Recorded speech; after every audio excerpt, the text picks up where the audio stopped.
Hi, I'm Father Bryan Brooks. I'm the pastor of the Church of St. Benedict here in Broken Hill, Oklahoma. And I'm going to try something a little bit different this time. And not to do this on a weekly basis, maybe only once a month or something like this, is that I want to give some of my insight about different movies.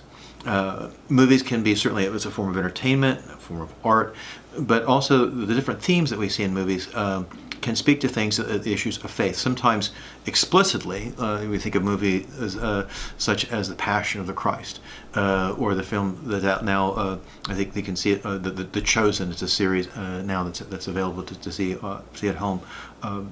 Certainly, those would be quite explicit in the religious themes, but other films as well that may not be explicitly religious, but the themes of faith, of virtue, the effects of vice, of sin in our lives, certainly that is part of the story, and also to cause us to think, maybe to challenge, not just simply to entertain us, but rather to in some ways to inform us, hopefully in some good ways. Now, so the first film I want to try to do is a film that came out late last year, November 2019, and that's A Beautiful Day in the Neighborhood. It's about the life of the late Fred Rogers, who died in 2003 at the age of 74. He was, for many children of a certain generation, a great and beloved figure on public television. He had a show, Mr. Rogers' Neighborhood, so it's a story that I went to saw with some members of my family around Thanksgiving, and I was really surprised about how the depth of the film is not what I was expected. In that, particularly on the themes of virtue, and then the tools that we need to react to the harder realities of life. So a lot of the themes in this film are about that. Now, it's not a standard biography, which is what I was expecting. Tom Hanks plays Fred Rogers and plays him quite well. The opening credits of the film say that it is inspired by true events. Another surprise is that Fred Rogers is really not the main character. The main character is that of a largely fictional person by the name of Lloyd Vogel. Lloyd Vogel is played by the British actor Matthew Rice. Lloyd is a journalist. He's known for his hard-hitting interviews and getting behind the scenes and who is the real person of these public figures. So he takes this assignment to write a story about Rogers from that angle. He's basically when he finds out, okay, this guy who's beloved figure in children's program and public television, well, who's the real Fred Rogers? He's kind of going on the idea that all this that we see of Fred Rogers is an act. And what he finds out is not what he expects. There's a great deal of transparency in Fred Rogers. The man you see on television is the real deal. That's who he really is. Now, Rogers talks with Lloyd about how disappointment, frustration, illness, and death, these are all unavoidable in life. And Rogers sees his mission as giving children the tools to deal with these harder realities about life and also how to grow from them. The question is not whether bad things are going to happen. The question is, what do we do when they happen? How do we react? How do we possibly even grow from them?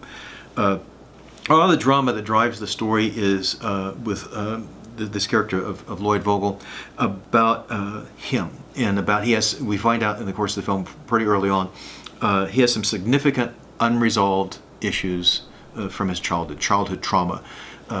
His father abandoned his family, Lloyd's mother and siblings, and them.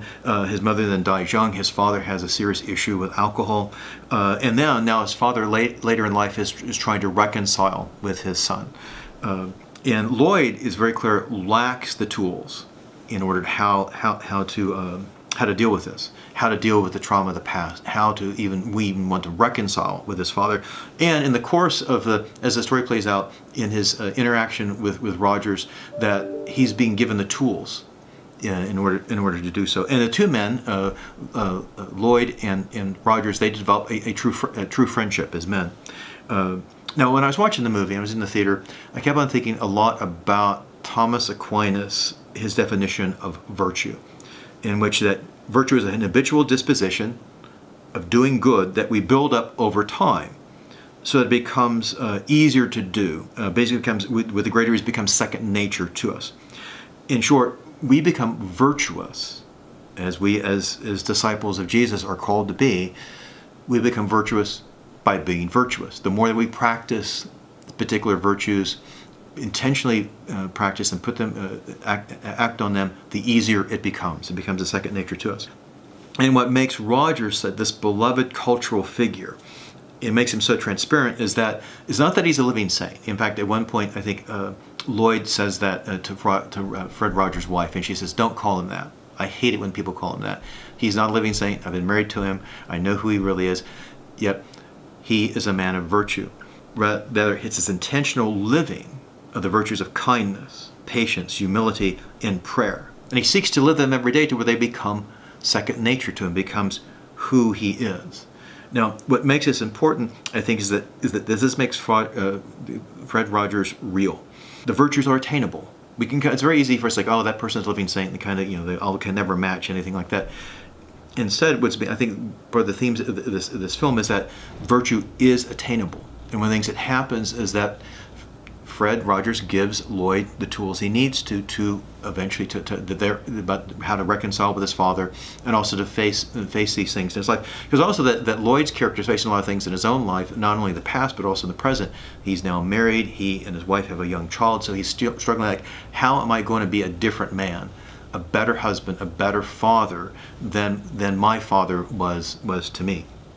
And so now the themes are this film are not. It's not an explicitly religious movie, but the themes are. And in real life, Rogers was an ordained Presbyterian minister, and he saw his ministry really was what he was doing on television, is helping children to deal with the difficult realities of life and to grow from them. He also, apparently, I've been told, was on very good terms with the monks, the Benedictine monks in Latrobe in Pennsylvania, at St. Vincent Abbey, and was a frequent visitor there, from what I've heard from others.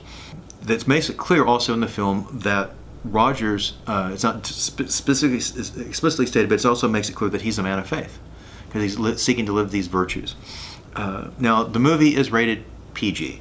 There's a brief fight scene early on. There's some mild language, and also there's some adult themes, put it this way, between Lloyd and his dad, in terms that would either go over the heads of the little ones in your family, or might be a bit confusing to them. So to keep that in mind, particularly the relationship between father and son. So for some of you, Mr. Rogers is a big part of your life. For me, not so much. I was more of a Sesame Street, and especially a electric company follower of those programs on public television, which I know that dates me severely right now. But whether or not you followed Mr. Rogers' Neighborhood, A Beautiful Day is well worth the time to watch if you're looking for a good movie to watch this coming weekend. So enjoy the movie. And also, if you like this idea of maybe doing these kind of takes on movies, please include that in the comments. If you like this, hit it with a like on social media. We're also welcome to subscribe to our YouTube channel, the Parish YouTube channel. And so God bless you, particularly this weekend.